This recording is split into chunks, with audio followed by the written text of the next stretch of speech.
All right, welcome back to another episode of the Breakthrough Bestie podcast. This is a space where faith meets finances in real transformative ways. I am your host, Angela Brock, and this month I am so excited. We are diving into stories that go beyond budgets and bank accounts. We are talking about trust, obedience, stewardship, and breakthrough.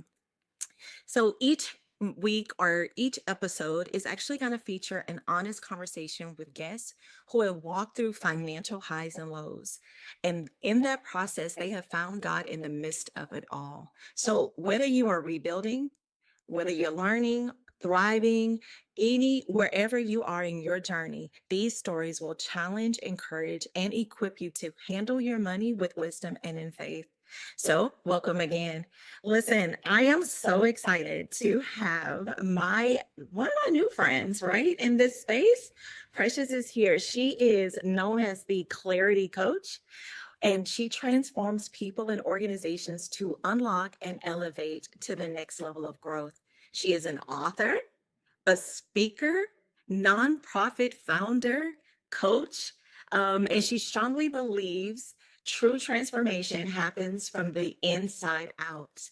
AI readiness, I want to hear more about that. Scalability, purpose, identity, and alignment are her current focus areas with her clients and community at large. She is a woman of faith and deeply understands apart from God, she can do nothing. So, welcome to the podcast, Precious. I am so excited to have you here. And I know we're going to dive in deep, but is there anything else that you want the people, the community to know about you? Oh my God. I feel like the conversation's going to reveal a lot. But I think it's important for everyone to stay anchored in a spirit of gratitude always. That's something that I profess in my emails, my text messages. So every time people see me, they're like, Precious, I started my day with the spirit of gratitude and excellence. And I'm like, yes. So that's something I want everyone to hold on to as we I go through. love that. I love that. All right, so let's dive in.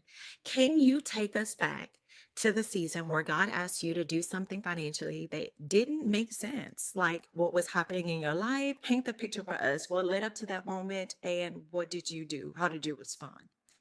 I've had so many versions of that over my journey. I can definitely say probably at the beginning of my journey post college. Of course, we were sold the dream of go get your education, go get a job, but the true career readiness, I do not believe I got that during my college experience. A lot of great relationships, a lot of different growth moments. It's a small ecosystem to start adulting. But when it came to actual career ownership and sustainability, I definitely don't believe I was prepared. But that's what I desired. And God said, entrepreneurship, right? And so I landed on accepting the lane of entrepreneurship once I realized that corporate was just not engaging with my resume, with what I had to offer. And I was waiting tables, bartending, doing all the side gig roles, and I started to realize that my social capital, my network, that's what's going to afford me opportunities. And so I started this probably wasn't as responsible at the time. I did choose to live with my father to minimize expenses because I knew I was in a season of figuring it out. But I would give up my shifts to go network, to go meet people. And I don't know if God had a conversation with my boss, but I came to work and he's like, "You haven't been here for 2 weeks. We need to just let you go." And I said, "Okay. Can I work tonight though? Because I needed the tips for tonight." Like, no, you can go. So I said, "Okay, God. I know I've been building momentum. I wasn't ready for me to dive fully into this entrepreneurship thing. But I did it. And within that first 30 days, I got my first client as doing project and brand management. And that was my start to entrepreneurship. And I believe me being faithful and doing the work while I was in the trenches, I was very much so focused on where I knew God was pulling me.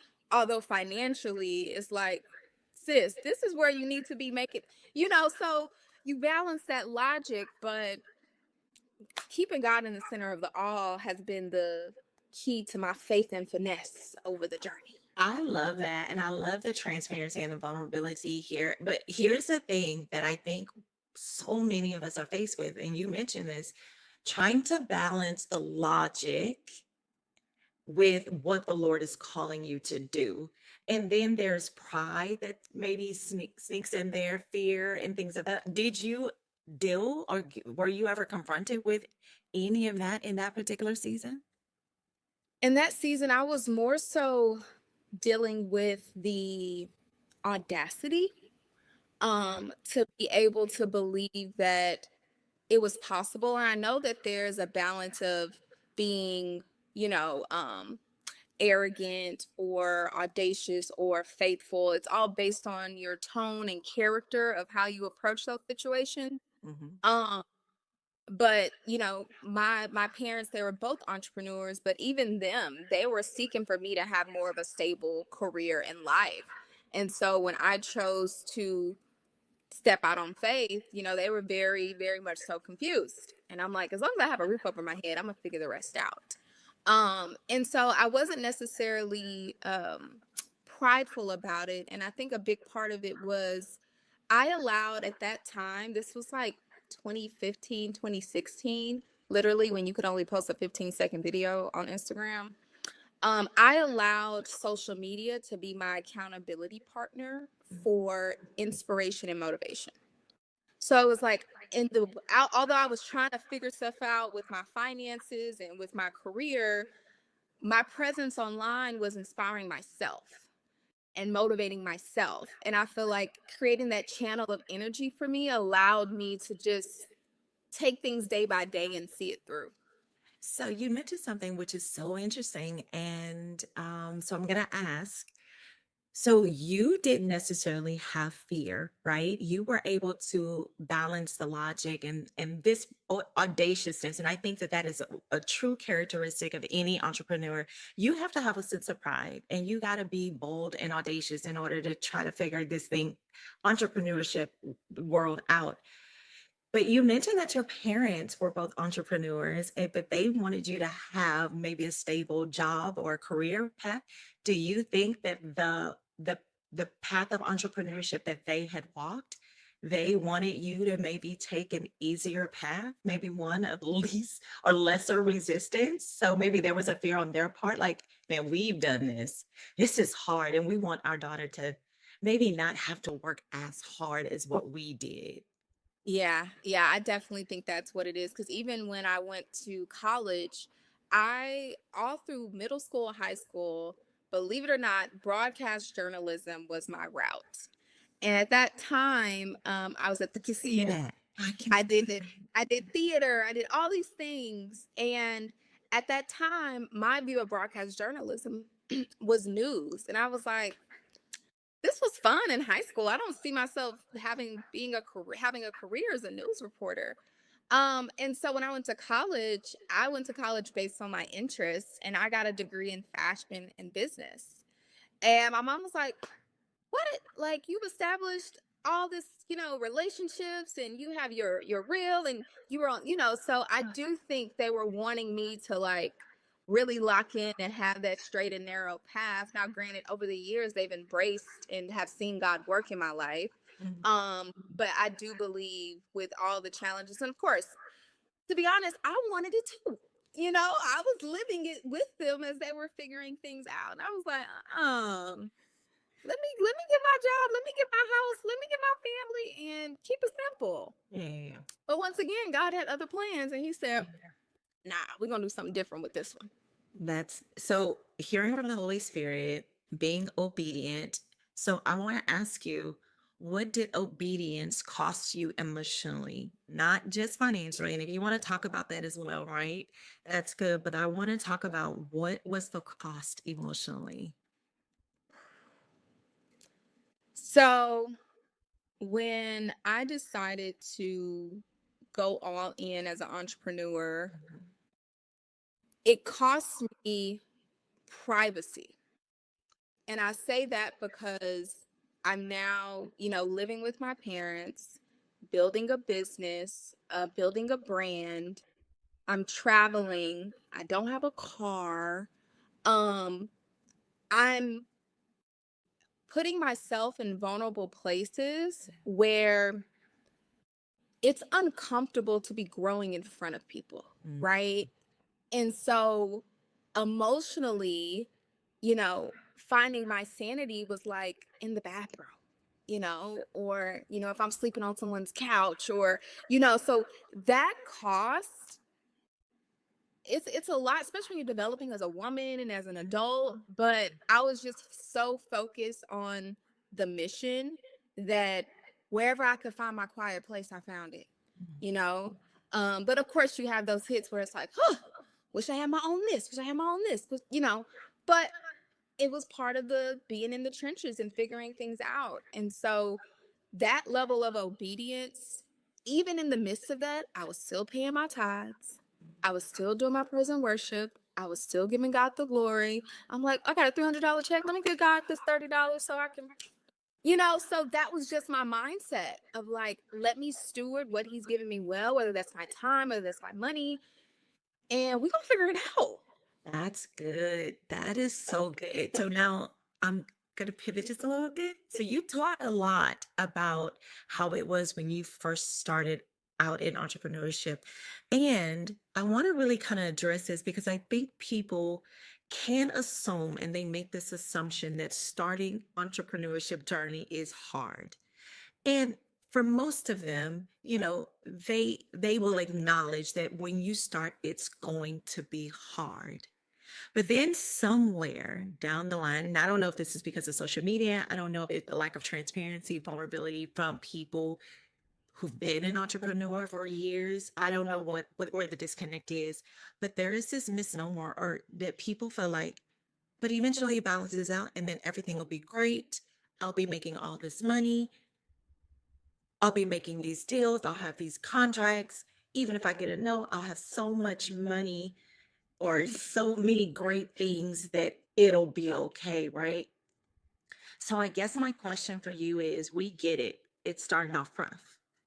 Transition period. Listening to God. We get that part. But you've been an entrepreneur now for how many years? Almost 13 years. 13 years. So let's talk maybe more recently. What has obedience and commitment to this journey? Because you didn't, well, maybe you didn't, maybe we'll talk about that later, but for you to still be an entrepreneur, what is it currently costing you now in this season with the climate and all of the things that really kind of play a part or impact the success or not of entrepreneurship? Yeah. Ooh, what is it costing me now? It, how do I want to phrase this? So early on, it's like speed is really important. Speed will always be important to some degree when it comes to decision making because you don't want to sit too long, but you do want to make a wise decision. And I can say now, you know, I'm having to trust more and not move as fast. Mhm. So when I think about my ego and what I believe I need to be doing at the rate I need to be doing it, I'm having to reel that back a bit more because the biggest thing with the speed of technology and AI and how things are moving, I don't want to go fast in the wrong direction. So I'm having to put my pride aside and know like God knows more than me. God knows more than me. And the benefit of AI, execution takes no time. So that means I don't have to rush to execute. I can sit, I can pray, I can fast. And so that's where I've been at in this season of am I in alignment? I'm not. We getting there. We not there yet. We a little bit. I could so it's been a lot of yielding. And I'm like, I'm just so used to going. That's good. So listen, and I hope people hear this. I think that a lot of times, not I think, I know, and I've seen where once we grasp a concept and the Lord has done a great thing in us, we now know it. And then we can start operating And then we don't even realize that we've drifted far from really depending on him and now back to depending on us. And it's not until the next hard season, the next mountain climb, or the next valleys, whatever that is, that we realize, wait. Somewhere down the line, I started to depend more on me and what I know and my skill set and my giftings, and not the Holy Spirit and the source. And so it could be very costly for anyone, any entrepreneur, if you don't remember from whence your help comes from. And even though the Lord, and you've learned some things over this time, and yes, you can move fast, and God may bless that, right? And he's faithful, he's merciful, he's gracious. But it is important to remember to yield always to the Holy Spirit and to submit everything to him. And I want to, you can absolutely, let's talk about AI and how you got into that and how you're leveraging that for your business, because I think it's important that we are moving and we are adjusting how we do business to stay relevant. But not every new trend, not every new tool is necessarily for us. And how do we make those wise decisions? How do you make those wise decisions of is it something I need to lean into? I see the benefits of, I can see how I use it. And man, if I did, I could really make a lot of money, right? Which means I could do more, I could tithe more, I could give more, whatever. But how do you really discern what is for you, what is for the business that the Lord gave you, and what's not? That's good. I can go so many directions with that. The first thing I'll say is that I've been more focused on adding more value than making more money. Adding more value is the byproduct, making more money is the byproduct of adding more value. So that's number one. Um, Secondly, when it comes to discerning like how much you integrate, what you adopt when it comes to AI, one of the key practices that I've been sharing lately is to really assess your competitive advantage. Whether that is in the workplace or in your business, like what do you do uniquely well, and leverage AI to 10x it. So for me, a lot of the work I do is focused on communication. And when I think about my overall purpose and mission is to help people communicate better with themselves, God, and others. That can look like personal development, mindset renewal. That can look like being a better leader in order to lead other people. And that can also just look like being a good steward and servant of the Lord and Jesus Christ, our Savior. So, whatever way we need, whatever communication we need, strategy we need to develop in order to be better, that is what I do. And it comes in so many different delivery systems. So, for example, for me, with me focusing in on communication, I literally spent the entire summer last year documenting my frameworks. What is my approach to solving these problems? Right? So I did a voice memo. This is what I typically say. This is what I that put this together, organize this. Now I have my intellectual property outlined, documented. Great. I have my frameworks. Then what else did I do? You know what? I've worked with a lot of clients, worked on a lot of projects. I do not have my clear case studies. Let me go through and tell, and I want to make sure that it is enterprise level case study format, but I'm going to tell you what happened.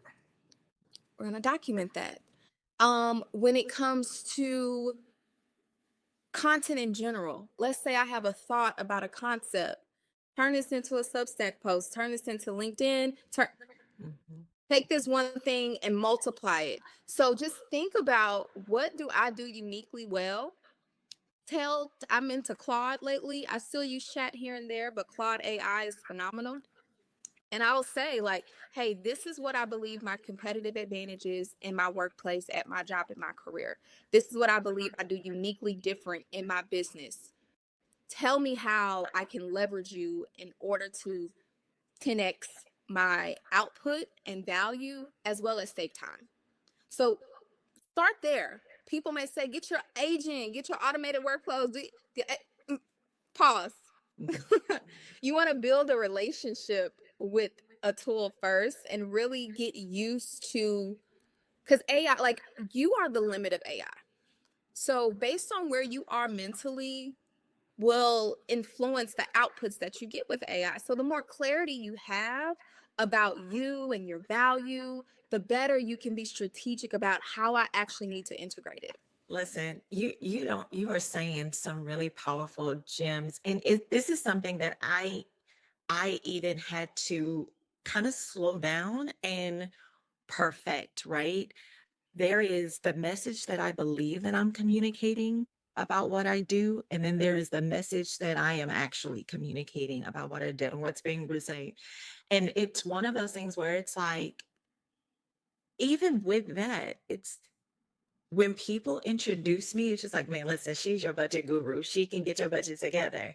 And while I can, a budget is a tool. Honestly, though, it's before that, it's really transforming your mindset about how you leverage the money that you make in order to live and have the life that you say you deserve, or that the life that you say that you want. How are you stewarding this gift? Because it's Mhm. all a gift, right? The money that you make, the life that you have, what you do with your time, it's all a gift, right?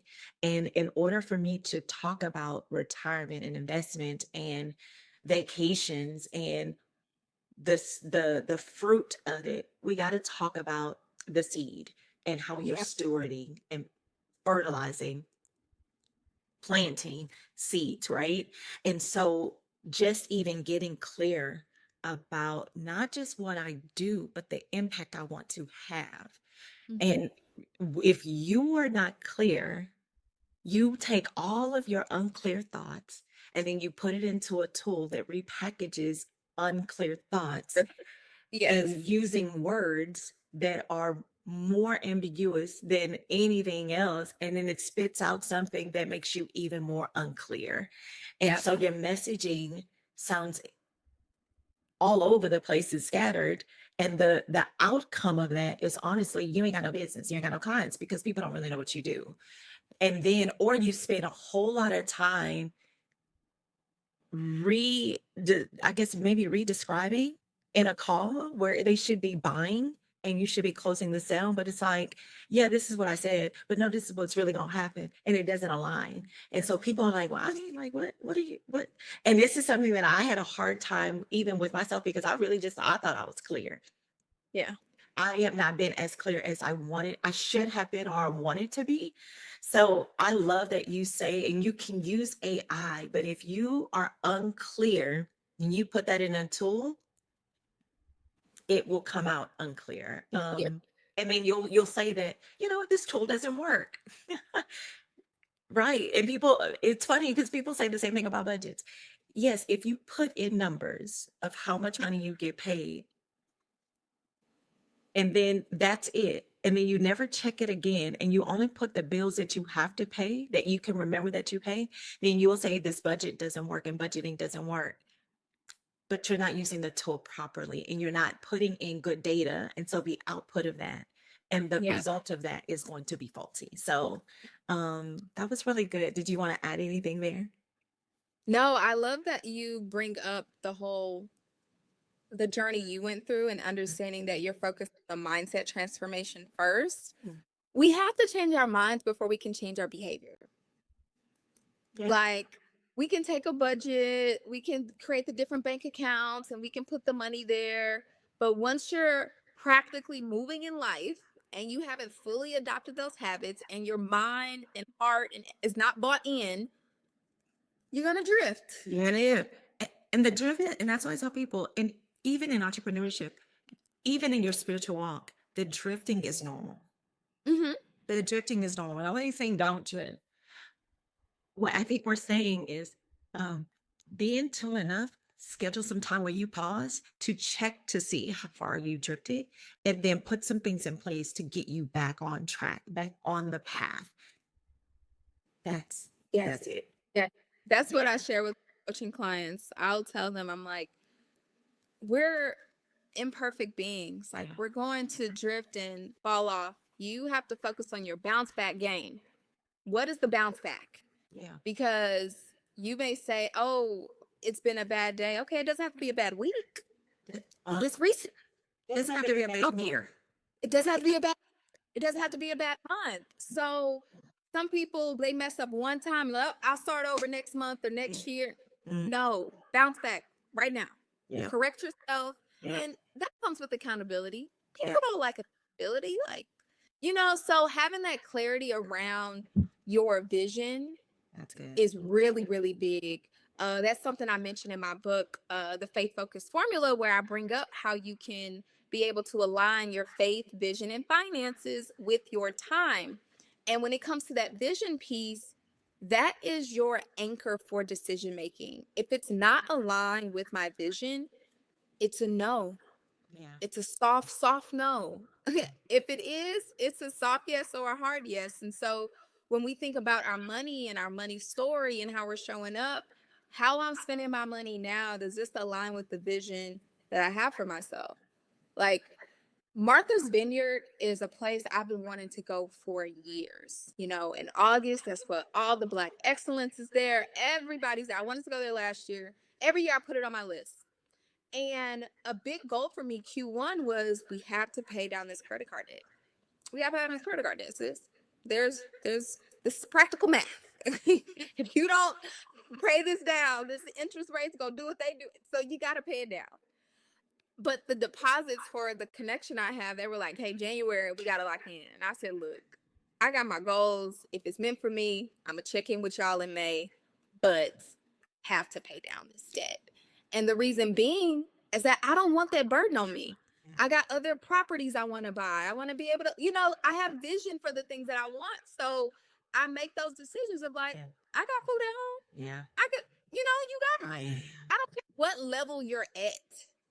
The more money you make, the more responsibility you have, the more expenses. Everyone, the big billionaires, they're always seeking to cut costs. Yeah. So I don't know why it's this like eerie thing to talk about budgeting. Yeah. Whether you're making 6, 7, 8, it doesn't matter. Yeah.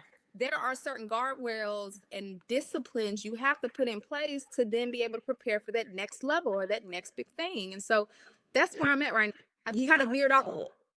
You get so interesting is when you talk about entrepreneurship, budgeting, and things like this, and the guardrails. It's so mind blowing to me. People, when they think about the life that they want, the life that they're praying for, they are forgetting that at that when they reach that goal, like when they will need to manage the tools, literally the guardrails that you put in place now gonna help you get there, but it's also gonna help you to stay there or even to grow from there. Saying you want rental properties, right? You will need to know how to manage money for repairs and just for maintenance and just all of the things. And it's almost like people are like, oh, once I get there, I'll learn it.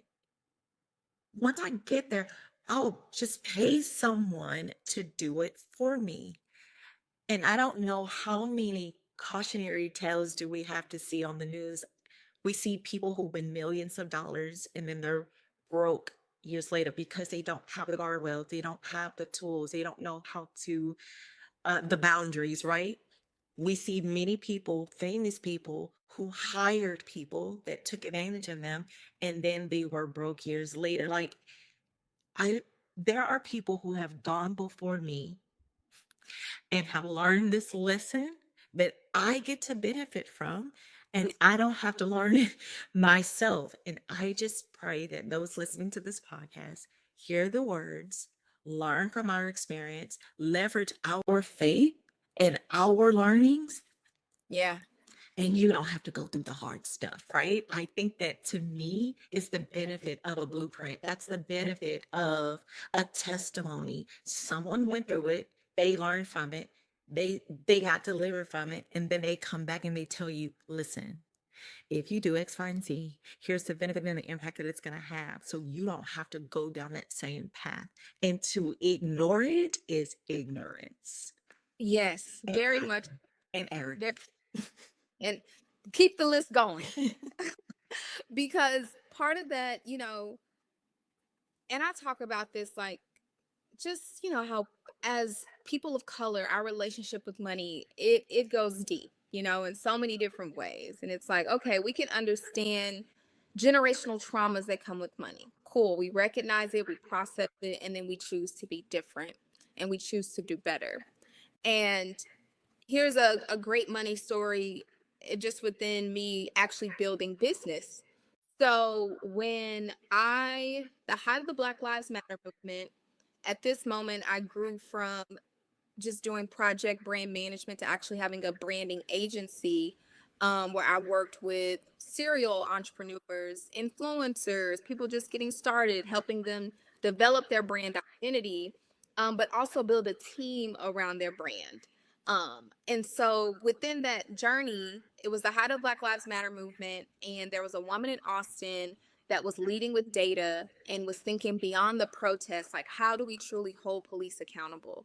What does evidence-based policing look like? And I loved her message, and she was building her team. And so I was like, besides posting on social, I have gifts.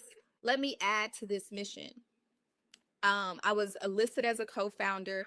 A year later, she's like, you see the vision and I want to lock arms with you, like be my true like primary co-founder, be my VP, and let's show up for our community. And I said, let's do it. So we were looking at the budget, right, for the organization. And she had a budget in mind for what my salary would be. And I took a pay cut because I needed to, one, create opportunities for other people, and of course, delegate the work.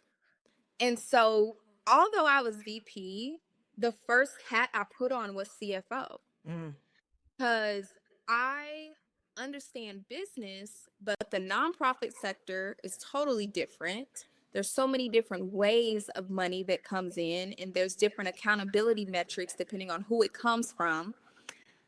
When I tell you, right prior to this, I was getting exposed and doing my personal development and understanding money and wealth and the cash flow quadrant, and knowing these are the different techniques and mindsets of what people that are wealthy do. So I'm doing all of that mindset conditioning, and my thing has always been I want to make 100K a month.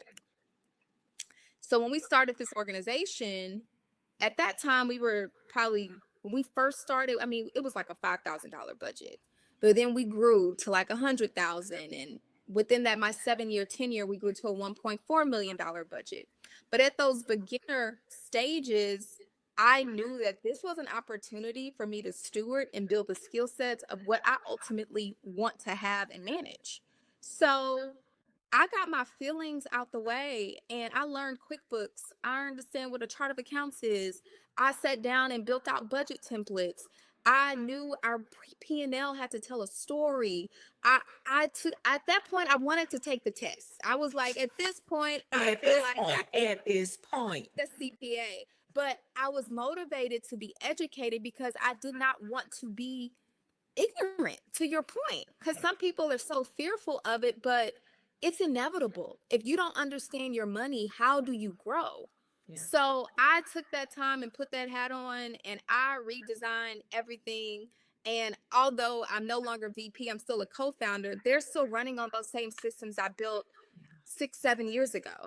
And so the systems of how you manage your money, I mean, I don't know how you plan to generate wealth and pass things down without really transforming your mindset to know this is a skill I need to cultivate. Yes, I need to have experts in my corner, but when I'm having a conversation with them, I need to be knowledgeable. Whenever I meet with my CPA quarterly, he'll be like, "You did it. What you want me to do? You already know." I'm like, "Look, I know you got some more advice you could give me." And he's like, "You're on it." Like, and then with AI now, you can learn. You can learn a skill in 2 hours, but then you need someone to help you to apply that skill. And I think that that's another thing too. Again, if you put in faulty information into AI, it is going to repackage that and give it back to you. You may learn some things, but as far as how this applies in your life and then passing that down to another generation, if you don't understand it, I don't know how you're going to teach somebody else. If actually we don't know. That's why AI is a tool, but I have my board of experts, and then I go to. I use it. full, for me to study up, for me to understand my using the proper words. Okay, I take it to them. Hey, this is what I'm thinking. What are your thoughts? So that they at least know, oh, okay, this person has a foundation, right?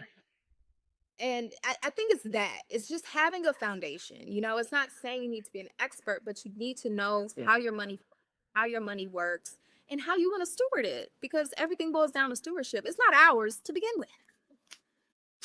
Oh man, I listen, we can keep going and talk for hours. Just because one, I think this is such a relevant conversation, right?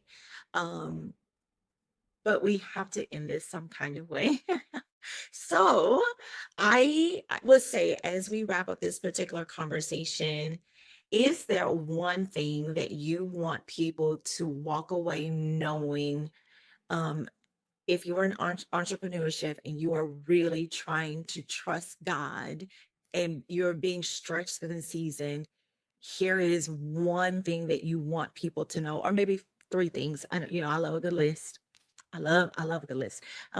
But just some takeaway points to one, encourage, but also a call to action. I don't want people just to hear this and be like, man, I am inspired and I am motivated, but then you don't do.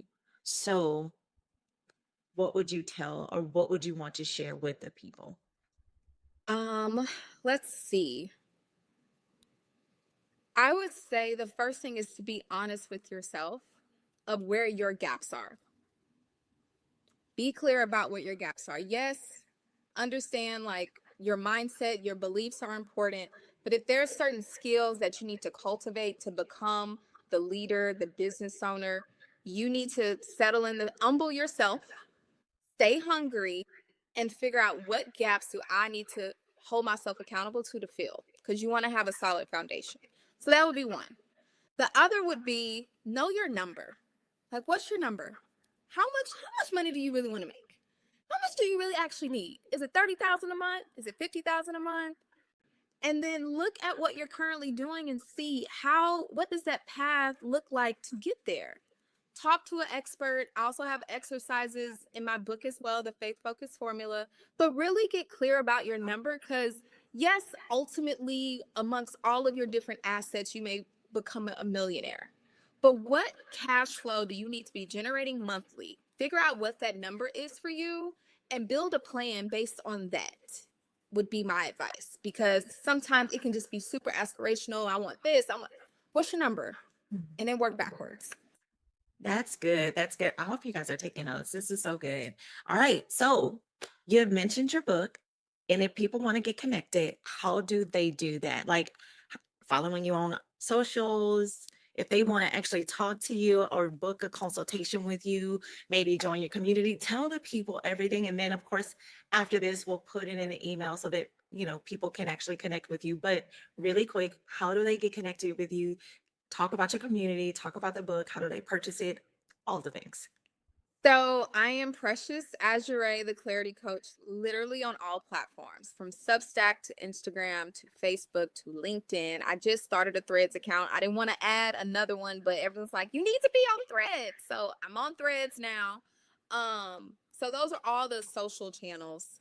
You can click the link in my bio on Instagram. You can book a free 30-minute clarity session. I also do AI readiness sessions. If you're like, okay, I'm overwhelmed, but I know I need to do something, I can sit down with you and we can go through what that looks like. I have courses on there about getting in alignment, because I believe alignment is a love language.